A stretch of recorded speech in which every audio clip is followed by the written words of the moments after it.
They say losing a child is every parent's worst nightmare. But for me, it wasn't just the searing pain of losing my daughter that tore me apart. It was the betrayal that followed. A betrayal I never saw coming, one that would change everything I thought I knew. I still don't know how to begin describing that day.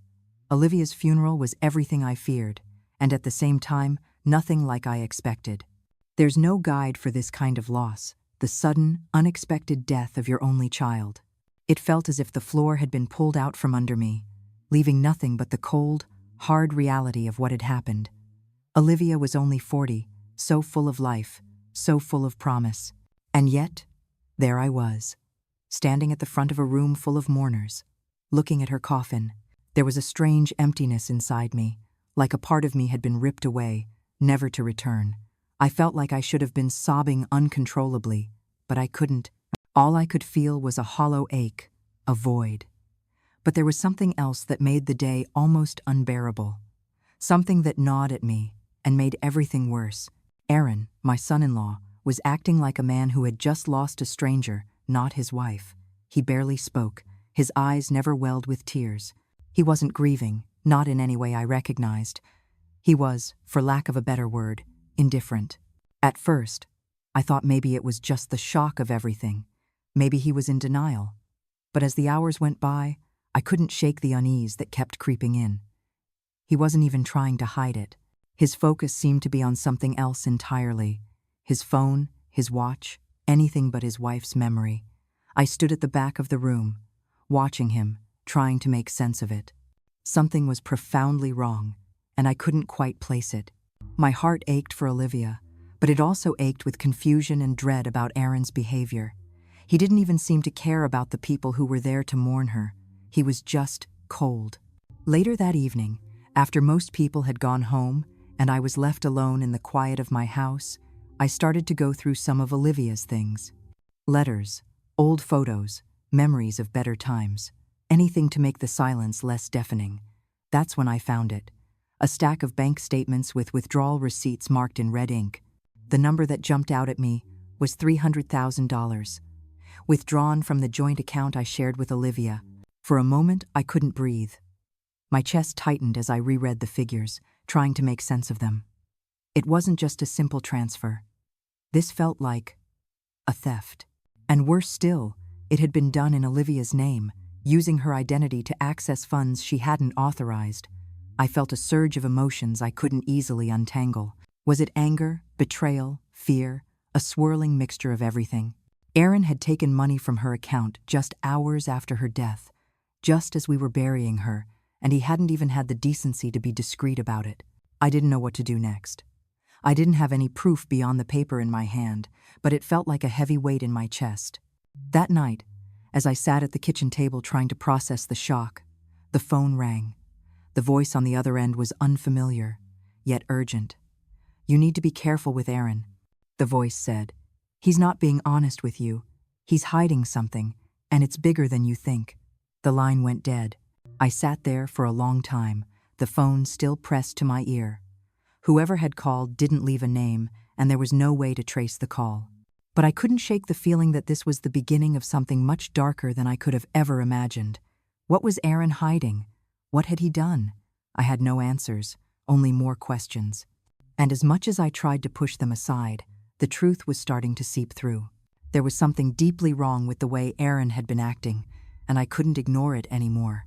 But I didn't know where to start. I had no idea how to begin unraveling this tangled web, especially not with the grief still heavy in my heart. But I knew one thing for sure.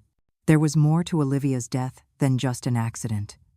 And if Aaron had anything to do with it, I would make sure he paid for what he'd done. The days after Olivia's funeral blurred together in a haze of grief, but something about Aaron's behavior made it impossible for me to focus on anything else. Every time I tried to bring up her financial affairs, or even the simplest details about the insurance policy, he would dodge the subject with a cold, practiced indifference.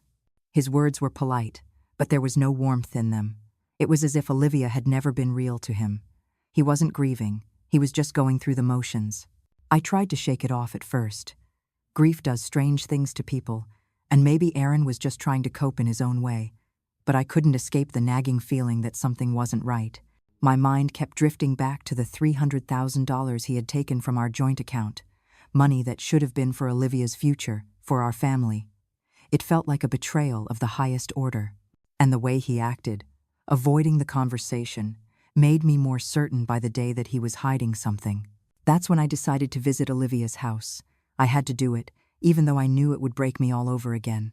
The house was empty now, her laughter, her warmth, all gone. The silence was suffocating. I walked through the rooms, my eyes catching on familiar things. Her favorite books stacked on the coffee table, the old photo albums on the shelf, the soft, worn couch where she used to sit. It all felt like a cruel reminder that she wasn't coming back. In Olivia's bedroom, I began going through her things, trying to hold on to something, anything, that might bring her back. And then, in the back of her closet, I found it. A shoebox, old and dusty, tucked away beneath a pile of forgotten clothes. Inside were several letters, handwritten letters to me. As I read through them, my heart sank. Olivia had written about the frustration she felt in her marriage, the ways Aaron had become controlling, distant, and cold over the years. She mentioned how he pressured her to sign documents she didn't fully understand, how he had isolated her from friends and family, convincing her that she couldn't live without him. These were things I had never known. I had always trusted Aaron, always thought of him as part of the family. But reading her words now made me question everything. In one letter, Olivia had written, "I feel trapped, like I'm losing myself. Aaron is changing. I'm not sure I can keep pretending everything is fine." The realization hit me like a physical blow. I had seen signs of strain, Olivia's tired eyes, the way she avoided certain topics when she came to visit, but I had always brushed them aside. She seemed happy enough on the surface. How could I have missed the depth of her unhappiness? But now, looking at these letters, I began to understand. She had been suffering, and I had no idea how bad it had really gotten. The grief that had already felt unbearable grew even sharper, but alongside it, a new, gnawing feeling began to take root: suspicion. I wasn't sure what had happened to Olivia, but I began to feel that her death wasn't as simple as an accident. The pieces weren't fitting together. I had to know more. The more I thought about it, the more I realized that I didn't even know where to start. What did I need to uncover? What was Aaron hiding? Was it about the insurance policy, the bank records, or something deeper, darker, that only he knew? I pulled out the financial records I had been gathering and started scribbling notes, making connections between Olivia's last months and the strange withdrawals. Something felt off. Too many accounts had been changed, too many decisions made too quickly. And there was Aaron, always hovering just out of reach, offering nothing but excuses when I tried to get answers. I kept telling myself to be patient, to wait for more information, but I couldn't. I needed answers now. My daughter was dead, and Aaron had already taken enough from her. I couldn't sit back and let him take more. With trembling hands, I wrote down the names of the banks Olivia used. I wrote down the dates of the withdrawals I'd found and the name of the life insurance company that listed Aaron as the sole beneficiary. As each new detail surfaced, my anger built. I couldn't keep quiet. I couldn't let Aaron get away with this. But where would I find the evidence I needed? How would I expose him without putting myself in danger? The questions ran through my mind, louder and more insistent. I felt more determined than ever before. There was something here, something Aaron had hidden, and I was going to find it no matter what it took. I couldn't trust anyone but myself to get to the truth. I had to dig deeper, and I had to do it alone. Aaron had already proven that he could lie, manipulate, and steal. Now it was my turn, and as I walked away from Olivia's house, a sense of urgency washed over me. I knew this wouldn't be easy, but I was ready. I couldn't ignore the gnawing suspicion that had taken root inside me. Every time I closed my eyes, I saw Olivia's lifeless body. The way her hands were stiff in that final photo of her, taken not long before the accident. She hadn't been herself lately. But what if that wasn't all? What if Aaron had something to do with it? I had to know more. The accident site was about an hour's drive from my house. I drove there alone, determined to understand what really happened. As I pulled up to the stretch of highway where Olivia's car had gone off the road, a strange feeling washed over me. The place felt empty, desolate, just a few tire marks in the dirt and the faded outlines of where the car had once been. I met with a couple of the officers who had been at the scene that night. One of them, an older man with kind eyes and graying hair, seemed particularly open to speaking with me. I explained my concerns, how the car didn't seem to have been in motion when it crashed. He listened carefully and then nodded slowly. "You're not wrong, Diane," he said, his voice low. "The way the car was positioned wasn't typical. Most accidents leave the car at an angle, having spun or slid from the impact. But Olivia's car, it was practically parked in the ditch." He paused. "It looked like it had come to a stop. But then, that's when the collision happened. That's when a chilling thought crept into my mind. What if she didn't crash at all? What if someone made sure it happened?" The officer continued. "Also, the seatbelt. It wasn't fastened properly. The latch was open, but the strap wasn't fully pulled across her chest." I felt a lump form in my throat. Olivia had always been so careful, so meticulous. She wouldn't have neglected something like that, not when her life depended on it. "Do you think the accident was staged?" I asked, my voice shaking. The officer looked uncomfortable but nodded. "I can't say for sure, but something doesn't add up. That's why they'll go back over the evidence. Just don't go jumping to conclusions." I thanked him, feeling both a sense of dread and a twisted relief. Maybe I wasn't imagining things after all. There was something strange about Olivia's death, and I needed to find out what. As I drove back home, I couldn't stop replaying the officer's words in my mind. The car wasn't in motion. The seatbelt wasn't fastened. It didn't seem like an accident anymore. It was as if someone had orchestrated it, controlled it. When I got home, I found Aaron sitting at the kitchen table, looking at his phone. He didn't even glance up when I entered, his fingers moving rapidly over the screen. The room felt thick with tension as I walked toward him, my mind racing with everything I had just learned. "Aaron," I said, my voice steady despite the pounding in my chest. "I went to the scene of the accident." That got his attention. He froze, his fingers stopping mid-swipe. "What do you mean, you went to the scene?" His voice was casual, but I saw a flicker of unease in his eyes. "I spoke to some of the officers. There's something strange about how the crash happened." Aaron's gaze flickered again. For a second, I thought I saw fear cross his face, but then it was gone, replaced by that familiar, practiced calm. "Diane, you need to stop doing this to yourself. The accident happened. Olivia's gone. We need to move forward." He didn't answer my question. He was deflecting, avoiding. I could feel the tension tightening in my chest, the doubt growing inside me. His coldness was suffocating, and for the first time, I began to seriously wonder. Was this all part of a plan? "You're avoiding the truth, Aaron," I said, my voice harder than I intended. "You're not grieving. You're avoiding it, and now you're trying to make me forget about what happened to Olivia." Aaron's jaw clenched. He stood up, his body tense, but he didn't raise his voice. "I'm not trying to control anything. I'm just trying to get through this the best I can, and you should too." I stood my ground. "I'm going to find out what really happened, and when I do, I'll make sure you don't get away with this." His face hardened. For a long moment, he didn't say anything. Then he shook his head. "You're not thinking straight. Just drop it, Diane. You're only going to hurt yourself more." He left the room, his footsteps heavy. My heart pounded in my chest, but it was no longer fear. It was fury. The more he tried to shut me down, the more I knew I was on the right path. That night, I began to dig deeper. I pulled out Olivia's bank records, looking for anything out of place, and there it was, transaction after transaction, ones that weren't made by her. There were large sums of money transferred to an account under Aaron's name, payments to a mysterious vendor I didn't recognize. And then there were the loans, the ones that Olivia had never mentioned to me. Every single thing pointed to one conclusion. Aaron had been hiding something, and I was just beginning to scratch the surface. I felt the urgency again, the need to uncover the truth. I had to figure out what was really happening here before Aaron closed in on me, silencing me the way he had silenced Olivia. I made a note of the transactions, marking down everything I didn't understand, and then my eyes fell on the insurance policy. I hadn't looked at it yet, but now it seemed crucial. Aaron was listed as the sole beneficiary. But what if it wasn't just the money he wanted? What if he'd wanted something more from Olivia? My suspicions were beginning to coalesce into something darker, but there was still so much I didn't know.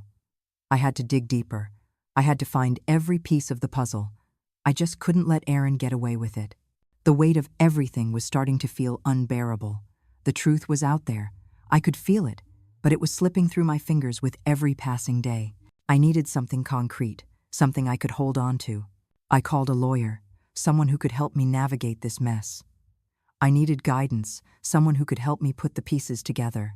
After reviewing the financial records and discussing everything I had uncovered, the lawyer's face turned serious. "Diane," he said, his voice low and measured, "I think you have a case. You're right to be suspicious of Aaron, but if you're going to confront him, we need to be prepared." He recommended we approach Aaron carefully, but it was clear from his expression that he thought Aaron's actions were no accident. That realization hit me hard. I wasn't just looking at a grieving widower who had lost his wife. I was looking at someone who had orchestrated something far worse. The plan was simple. I would sit down with Aaron, confront him about the missing $300,000, and see how he responded. With the lawyer's advice, I started gathering more documents, more proof, more everything. I had to be certain. I could feel my heart pounding in my chest as I walked into the living room where Aaron was sitting. He looked up at me, his eyes narrowing slightly. He hadn't said much to me in the last few days, but his presence in the house was like a shadow hanging over me.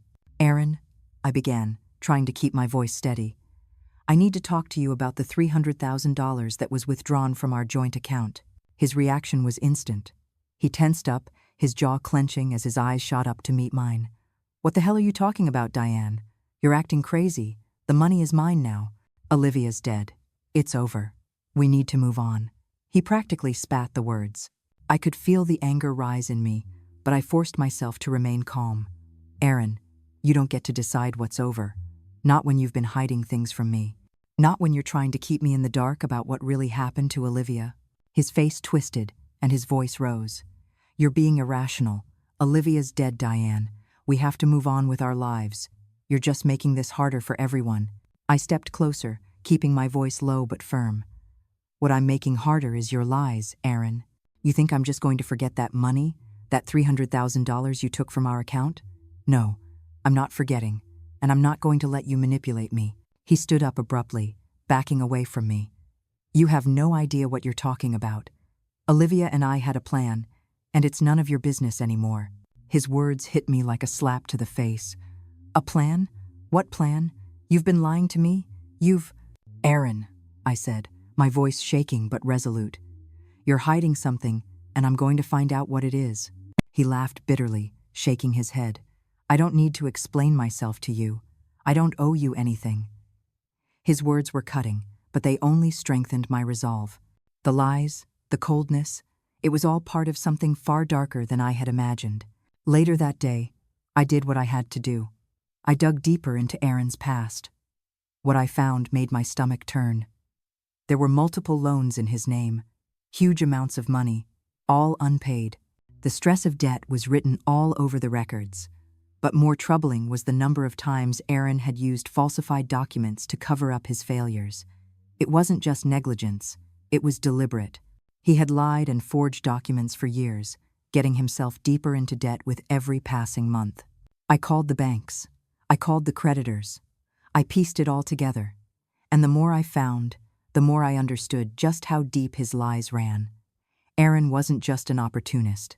He was someone who had manipulated everyone around him, including Olivia. But it didn't stop there.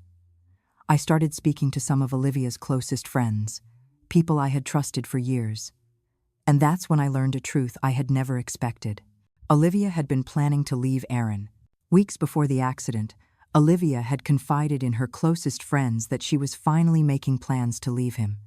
She was going to take control of her life again. She was going to leave the man who had slowly suffocated her spirit, but she never got the chance. One friend in particular, someone who had been a part of their life for years, told me that Olivia had spoken about her fear of Aaron.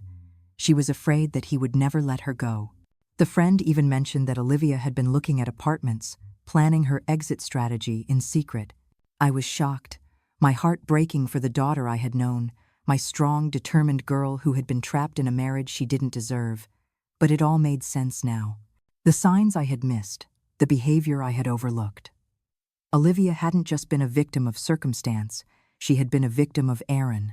The more I dug into the past, the more I realized that the crash wasn't an accident. It had been planned, an elaborate way for Aaron to get what he wanted.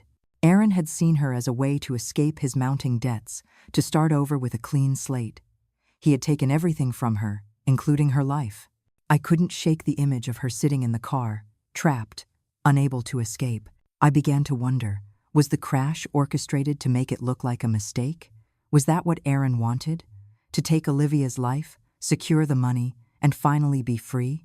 But there was no way I could let him get away with it. I had the truth now, and I wasn't backing down. The pieces were falling into place, and I knew exactly what I had to do next. Aaron was going to pay for what he had done, and I was going to make sure of it. I had to know more. The more I uncovered, the more I realized how little I truly knew about Olivia's life in the months leading up to her death. There were so many things left unsaid, so many pieces of her story that didn't make sense, and I wasn't going to rest until I put everything together. The breakthrough came when I reached out to an old friend of Olivia's from childhood, Jenna. She had known Olivia longer than anyone else, and I knew she would have insight into what had really been going on in Olivia's life, especially with Aaron. When Jenna agreed to meet, I could tell right away that something in her demeanor had changed since Olivia's passing. She was nervous, fidgeting with the hem of her sweater as she sat across from me in the coffee shop, but I could see the pain in her eyes when she spoke about Olivia. "I didn't want to believe it, Diane," she began, her voice barely above a whisper. "But Olivia was really struggling. Aaron had a way of controlling everything. She was too afraid to leave him, even though she knew it was what she needed.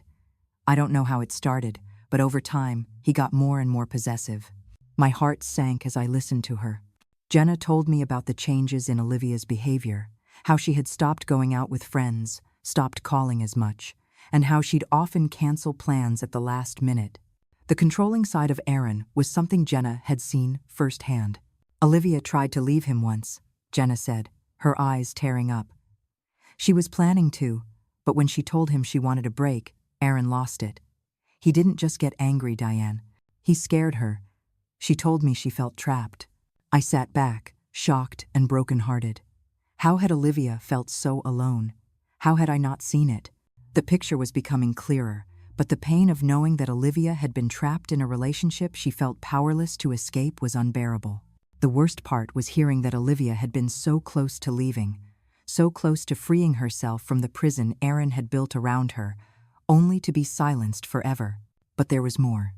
As I gathered myself, I realized that I needed to find out more about Olivia's financial situation. I had already uncovered signs of Aaron's manipulation, but I hadn't yet explored all the details. I started to look into the bank accounts that Olivia had used. What I found made my blood run cold. Several of her accounts had been changed in the months before her death. Accounts she had set up with me as a joint holder were suddenly altered, and Aaron had gained access to them. I called the bank, trying to hide my anxiety behind calm questions.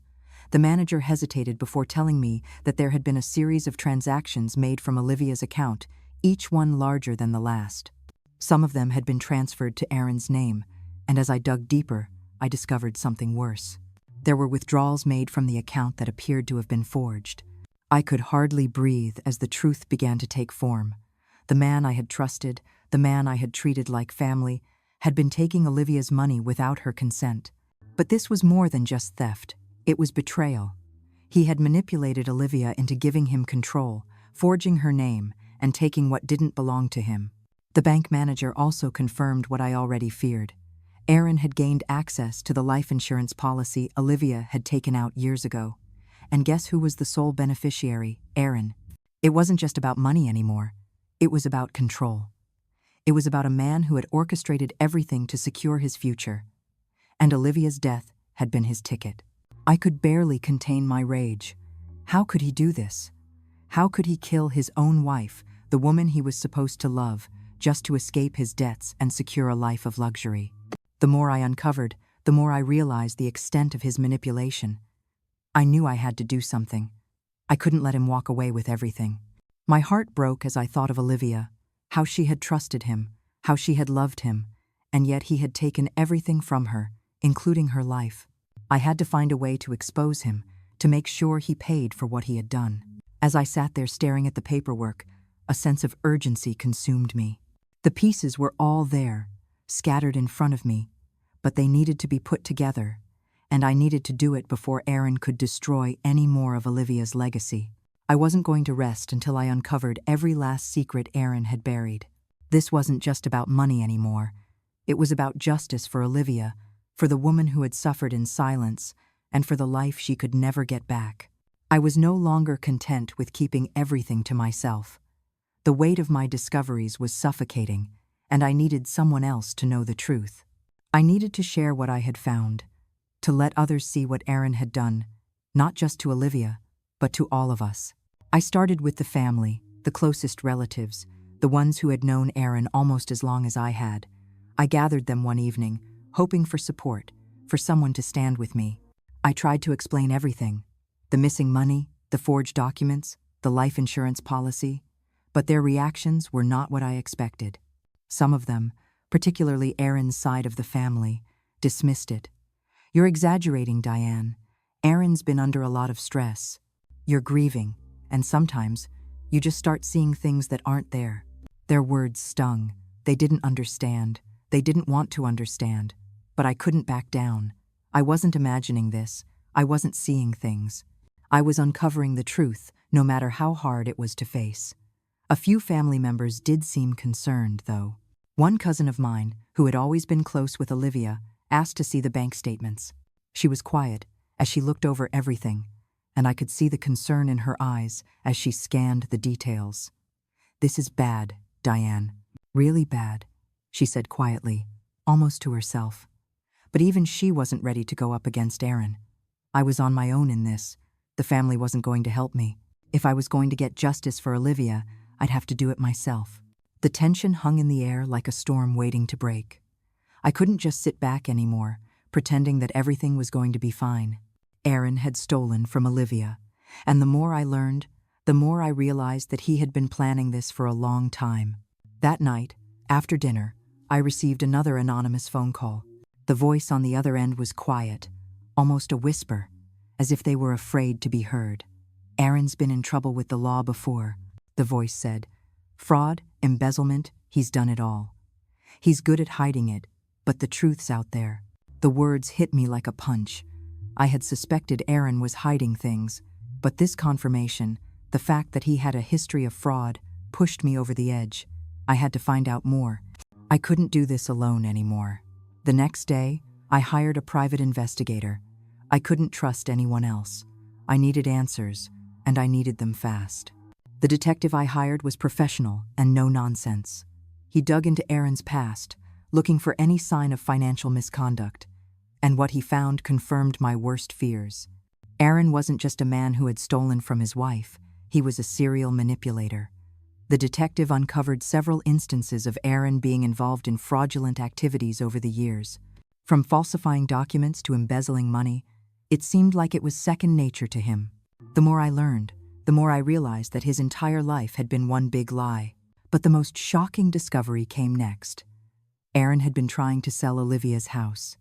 The house she had poured so much love into, the house they had shared. He was preparing to sell it, which would have netted him a significant profit, far more than the $300,000 he had already stolen. It was clear now. Aaron wasn't just looking to get out of debt. He was setting himself up for a new life. He was trying to erase everything about Olivia and start fresh. My blood ran cold as I thought about how he had manipulated her, how he had manipulated all of us. He had been planning this for a long time, and I was just beginning to scratch the surface. But there was still more. The investigator found evidence that Aaron had been in contact with a divorce lawyer and a specialist in estate planning. It was clear he had been preparing for Olivia's death long before the accident. He had been working on securing his financial future, as if he knew what was coming. Everything was starting to fall into place. Aaron had orchestrated everything, from the way Olivia's death had been handled to the way he had positioned himself as the sole beneficiary of her life insurance. He wasn't just a grieving widower. He was a man who had carefully calculated every move, every lie, every step. The more I uncovered, the more determined I became to confront him. But I couldn't do it yet. I needed more proof. I needed to make sure I had everything I needed before I went to the police or anyone else. I couldn't let Aaron get away with this. I had already seen too much, and the pain in my heart was now mixed with a fierce, burning rage. He had taken Olivia from me, from all of us, and I wasn't going to let him destroy her memory without paying for what he had done. I was close now, so close. But I had to be careful. I couldn't let Aaron know what I was up to, not yet. I had to stay one step ahead. The investigation was no longer a passive search for answers. It had become a carefully orchestrated pursuit, a pursuit that I would see through to the end, no matter what it took. With the help of the private investigator, I had started piecing together Aaron's every move. His actions were starting to tell a much darker story, one that I couldn't ignore any longer. The most damning evidence came when the detective uncovered a critical detail. Aaron had been in contact with Olivia's life insurance company on the very same day of the accident. I felt a chill creep up my spine as the implications of that discovery hit me. How could he have known? Why would he be reaching out to the insurance company at that precise moment, if not for one reason, to make sure the policy payout was secured? Everything that had been swirling in my mind for days now had a horrifying clarity. Aaron had been planning this, perhaps even before the accident happened. He had been preparing for Olivia's death long before it became a reality. The timing was no coincidence. I had gathered the pieces, the phone records, the insurance papers, the bank statements, and I knew I was ready. I couldn't waste any more time. Aaron needed to know that I wasn't going to let him destroy Olivia's legacy without facing the consequences. I arranged a meeting with him, one that I had been planning for days. The tension in the air was thick the moment I stepped into the room. He was sitting at the kitchen table, just as he always did, eyes glued to his phone, pretending to be unaware of what was coming. But I was no longer intimidated by him. I had seen the cracks in his facade, and now it was time to expose them. "Aaron," I began, my voice unwavering, "we need to talk about the insurance policy and the money you took from Olivia." His eyes flicked up, and I saw the immediate shift in his demeanor. The calm, collected Aaron that I had always known was starting to crack. "What are you talking about?" he replied, his voice tight. He was trying to act surprised, but I could see the tension in his jaw. He knew exactly what I was talking about. "I'm talking about the fact that you contacted the insurance company on the same day Olivia died. I'm talking about the $300,000 you withdrew from her account. And I'm talking about the years of lies you've been living." He leaned back in his chair, crossing his arms over his chest, trying to mask the growing panic behind a cold exterior. "Diane, you're overreacting. Olivia is gone, and this isn't helping anyone. We should be grieving, not dredging up all this nonsense." His calm voice, the way he tried to dismiss everything, only made me more certain of what I was dealing with. He thought he could control me, that I would just back down. But he was wrong. "You don't get to tell me how to grieve, Aaron," I snapped, my frustration boiling over. "What I won't do is sit here and pretend that I don't know what's going on. You've been lying to me, lying to everyone. You're not some grieving husband. You're a thief and a murderer." He stiffened, the coldness in his eyes now replaced with something else. Fear. His composure was faltering. "Diane," he said, his voice growing more strained, "this isn't the way to handle this. You're making everything worse.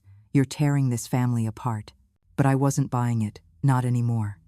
I had the proof, the documents, everything I needed to tear apart his lies. And I wasn't going to let him manipulate me any longer. "You don't get to make me feel guilty, Aaron," I said, my voice steady despite the fury inside me. "You don't get to make me doubt what I know is true. I'm not the one who destroyed this family. You did, and I'm going to make sure you pay for it." For a moment, he said nothing. He just stared at me, his breathing shallow, the mask slipping. The man I had once trusted was gone, and in his place stood a man who was scared, desperate, and cornered. Finally, he stood up, his chair scraping loudly against the floor. "You're making a huge mistake. You don't know what you're doing, Diane." I stood my ground, not letting his words sway me. "You've already made enough mistakes, Aaron, and now it's time for you to pay for them." I could see the anger in his eyes, but he didn't argue further. He turned and walked out of the room, leaving me standing there, my heart pounding. I had confronted him. I had spoken the truth, and now I could feel the weight of what was to come. But just as I thought the meeting was over, I received a message on my phone. It was from Aaron. "You'll regret this, Diane. You have no idea what you're messing with. Stay out of it or you'll pay the price." The threat was clear, the meaning unmistakable. But instead of fear, a fire ignited in me. Aaron thought he could intimidate me into silence, but if anything, this message only fueled my determination. He wasn't just going to walk away from this. He wasn't going to make me cower in fear. I was going to make sure he paid for what he did. I had all the pieces of the puzzle. But there was one thing missing. One final, undeniable piece of evidence that would make it impossible for Aaron to deny his role in Olivia's death. I had been searching for it, waiting for it, and finally, it came to me. It arrived late one night as I sat alone in the living room, going through the last of the documents I had gathered. The email notification pinged, pulling my attention away from the piles of paperwork. It was from the private investigator I had hired, and the subject line sent a chill down my spine. New evidence. I opened the email, my heart racing, and there it was, a file attached with a recording. The moment I clicked play, I knew I had what I needed. It was a conversation between Aaron and someone I didn't recognize. The tone in Aaron's voice made my stomach churn. "You don't get it," Aaron said, his voice dripping with arrogance. "She was in my way. Always had been. The money, the life insurance, it was all there. I just had to push her to the edge. She was weak, always trying to hold everything together. But she didn't realize I was the one holding the strings the whole time." I could barely breathe as I listened to the rest of the conversation. Aaron's words were cold, calculated, and callous. He went on to brag about how he had manipulated Olivia's emotions, how he had controlled her every move, and then, in chilling detail, he discussed how he'd planned her death, how he'd made sure the accident looked like an unavoidable tragedy, when in reality, it was the result of months of manipulation and deceit. I felt my hands tremble as the truth washed over me. This was it. This was the moment I had been waiting for. For the first time in days, I felt something that wasn't just anger or confusion. It was satisfaction. I had the proof. It was undeniable, and it would destroy him. But before I could even take a breath, I heard a knock at the door. I opened it to find Aaron standing there, looking as calm and collected as ever. His eyes darkened when he saw the look on my face. "I think we need to talk, Diane," he said, his voice smooth, but the tension in his body was unmistakable. "What do you want, Aaron?" I asked, keeping my voice steady despite the whirlwind of emotions inside me. He stepped into the room without waiting for an invitation, his eyes scanning the space as if he were deciding how to approach this confrontation. "I think we can come to an agreement. You've uncovered a lot of things, Diane. Things that, if exposed, could hurt both of us." I could feel the weight of his words, but I stood firm. "You can't manipulate me anymore." He gave a small, condescending smile. "I'm not trying to manipulate you, Diane. I'm offering you something." He reached into his pocket and pulled out a checkbook. "I'll make it worth your while. Enough money to forget all of this. Enough money to never have to deal with any of this again. Just think about it, Diane. It's a lot of money, and it can be yours." I stared at him, the disgust rising in my chest. He was offering me money. Money he had taken from Olivia's life. Money that was never his to begin with, just to silence me. "You think money can buy me, Aaron?" I asked, my voice low and dangerous. "You think I'll just let you pay me off? You think you can make me forget what you've done to Olivia? You're wrong." His expression faltered for a moment, and the veneer of calmness cracked. "You don't understand, Diane. This will ruin us both. You're making a mistake." I could feel the rage inside me building. "No, Aaron. You made the mistake when you thought you could get away with this. You've already ruined yourself. I didn't need to hear any more. I already knew everything I needed to know. He was trying to buy me off, but I wasn't going to let him manipulate me any longer. This wasn't about money anymore. This was about justice for Olivia." I turned away from him, my mind racing. It was time to take the next step. It was time to bring this to the people who needed to know. I couldn't do this alone anymore. The next morning, I gathered the family again, determined to show them the truth. I started with the most trusted members, the ones who had started to listen when I first began to question Aaron. But when I played the recording for them, things didn't go as I had hoped. Some of them were in shock, others in disbelief. But the most shocking reaction came from Aaron's family. They didn't want to believe it. Some of them defended him, suggesting that maybe it was taken out of context, that maybe there was an explanation. "You're just angry and grieving, Diane," one of them said, shaking his head. "You're seeing things that aren't there. You need to calm down." I could feel the sting of their disbelief. The betrayal of their loyalty to him was almost as painful as the betrayal of his actions. But I couldn't let them stop me now. I stood my ground. "This is the truth. This is what he's done, and you need to face it. Aaron killed Olivia, and I won't let him get away with it. Not now. Not ever." The room fell silent, and I could see the cracks starting to form in their loyalty to Aaron. Some of them were starting to doubt him, but there was still more work to be done. I couldn't let Aaron get comfortable. He thought he could manipulate me into silence with money and lies, but he had no idea who he was really dealing with. I had the proof. I had the family's attention. And now it was time to finish this, once and for all. I could feel the shift in the air, the moment Aaron realized he was losing control. He had always been the one pulling the strings, manipulating everyone around him. But now, with the evidence out in the open and the walls closing in, he was desperate. Desperate in a way I hadn't seen before. The first sign came when he showed up at my door one evening, his face twisted in anger. The calm, collected Aaron I had known was gone, replaced by someone frantic, someone who knew he had been cornered. "You have no idea what you're doing, Diane," he yelled, his voice trembling with fury. "You think you're some sort of hero? You're nothing. You're just a grieving mother who's too blinded by anger to see what's really going on. You're going to regret this." His words stung, but they didn't have the power to intimidate me anymore.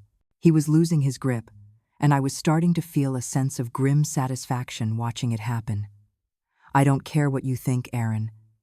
This ends now," I said, my voice steady. His eyes narrowed as he took a step closer, his breath hot on my face. "You think you've won? You haven't even begun to understand the mess you're in. You'll regret turning your back on me.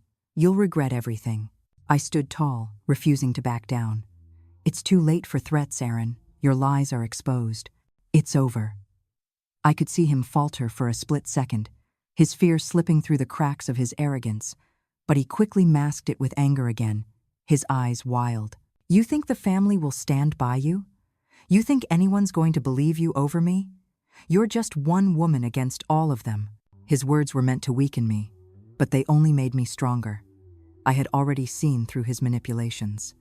I had already witnessed the cracks in the facade. Aaron's power over everyone had always been rooted in fear. And now that fear was gone, I didn't flinch. "I don't care what your family thinks, Aaron. I'm not backing down. You can't control me anymore." With that, he stormed off, slamming the door behind him. But even as he left, I knew I had won this round.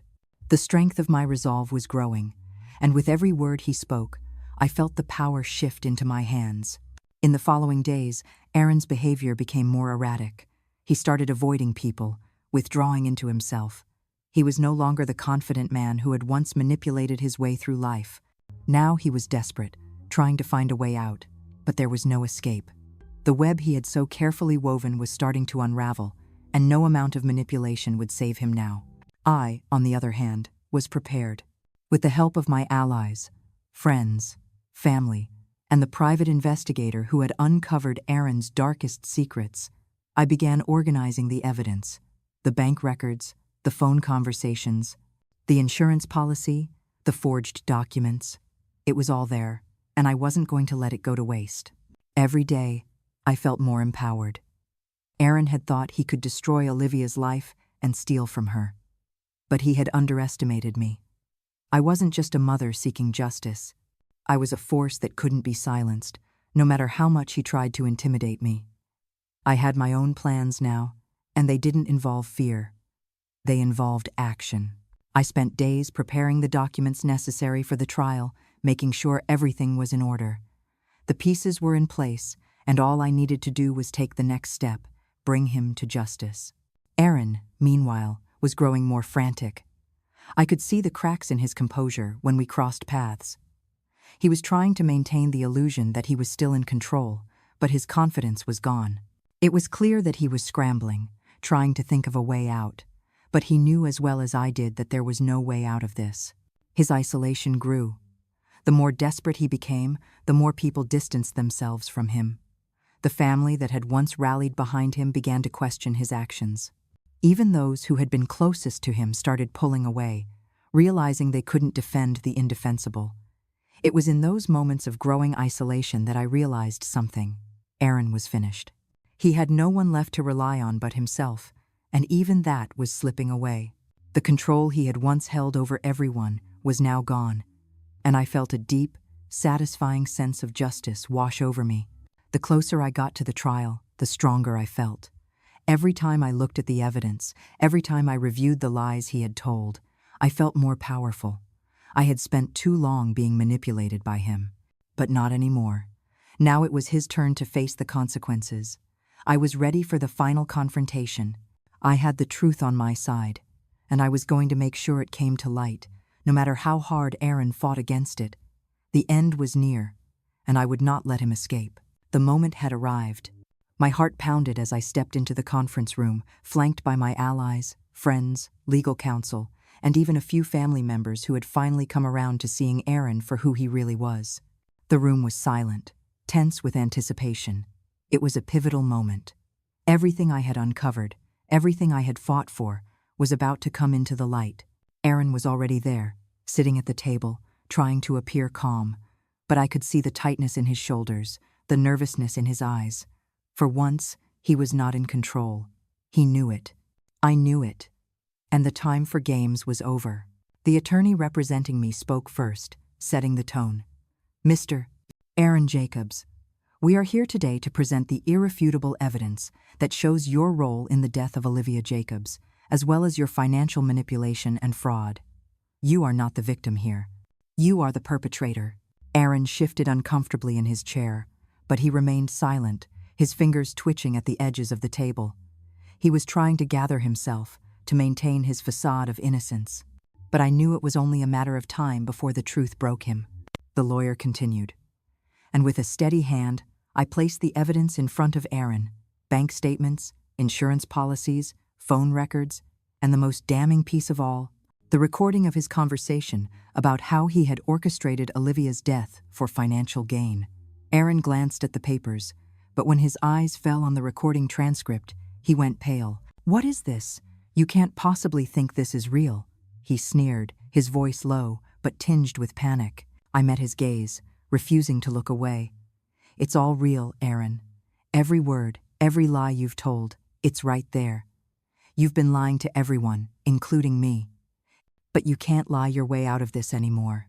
He opened his mouth to protest, but his lawyer quickly silenced him, realizing that the evidence was stacked against them. But Aaron wasn't done.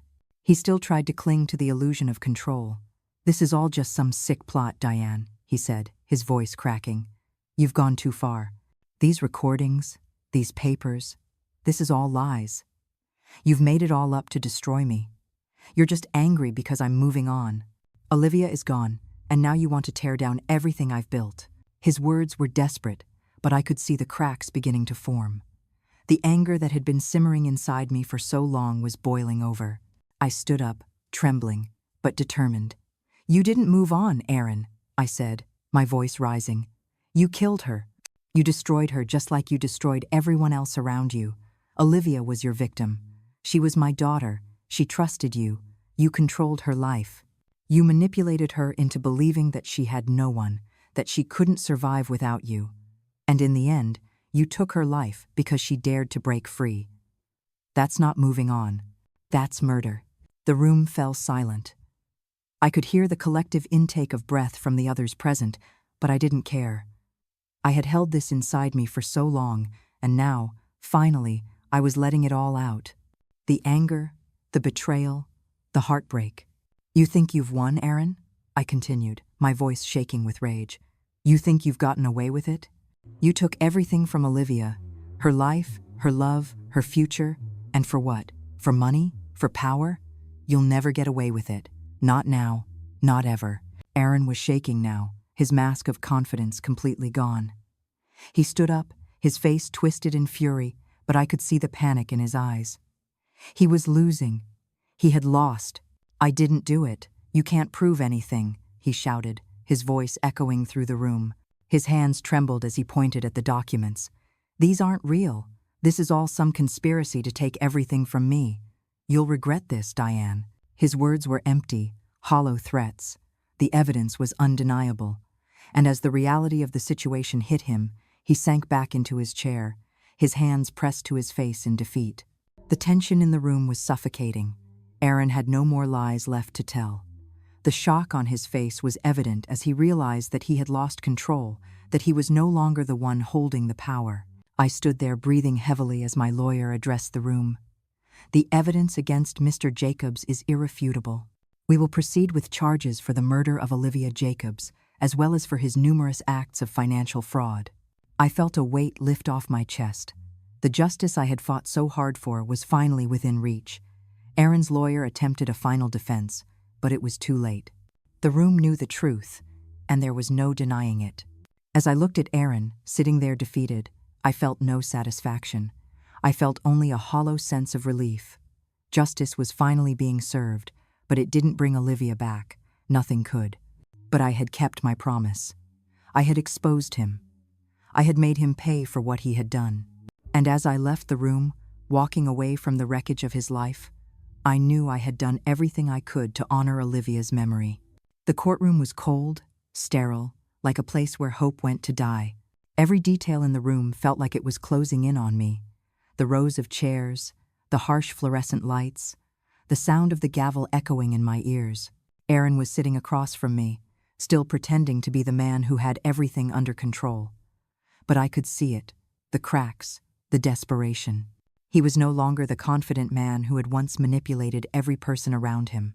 Now he was a man on the edge, trying to keep up the facade for as long as he could. The trial had dragged on for what felt like an eternity. The evidence had been laid out.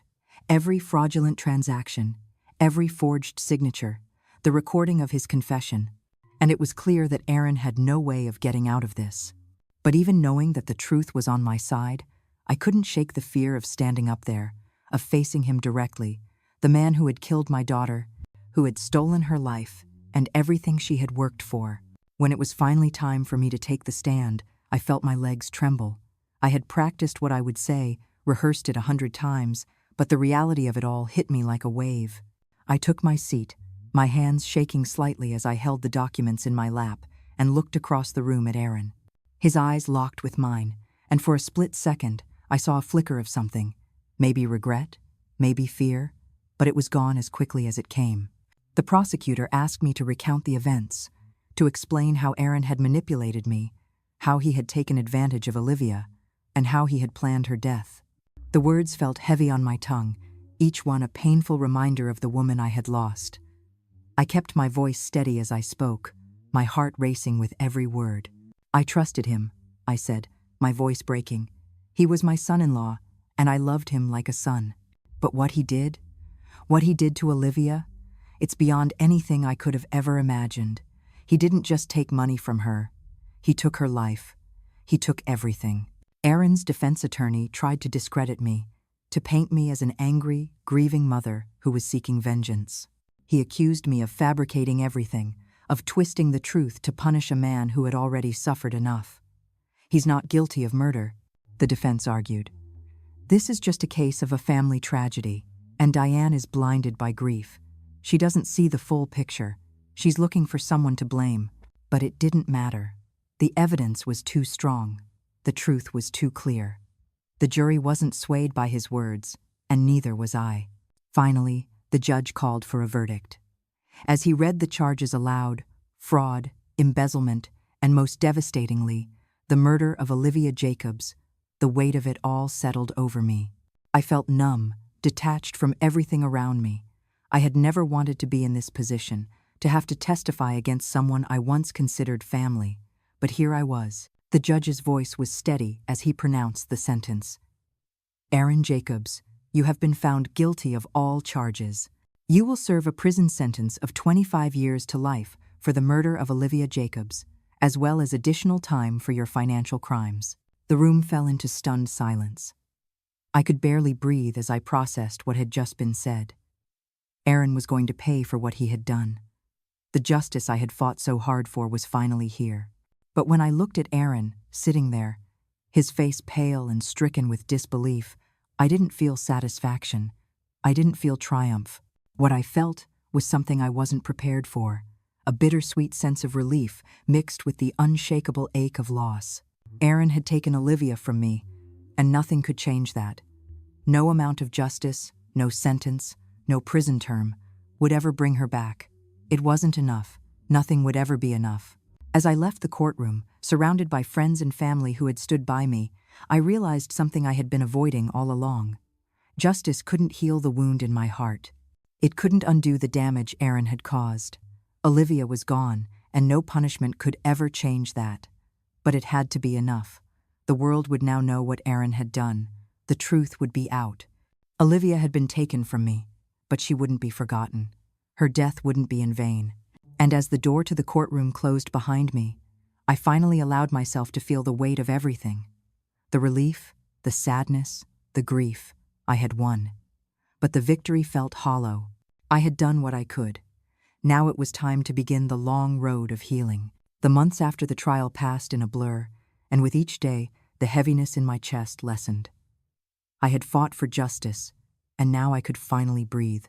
The rage, the grief, the endless questions, they no longer had a hold on me. But the truth was, no amount of justice would bring Olivia back. The hole in my heart remained, and the pain of losing her never truly faded. Still, I had done everything I could for her. I visited her grave, the place where I had left so many pieces of myself.